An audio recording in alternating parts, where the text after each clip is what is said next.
అయిపోయారు చాలా మంది. అంటే చాలా మంది 60 బిలో వచ్చాయి కదా, చాలా మంది వచ్చి 60 మార్క్స్ కంటే తక్కువ.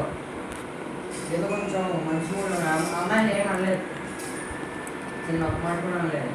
చూడు అమ్మ లేచి పెట్టారు, నించొని అంటే కూర్చుంటే 7వ స్టార్ట్ చేస్తే కూర్చోండి.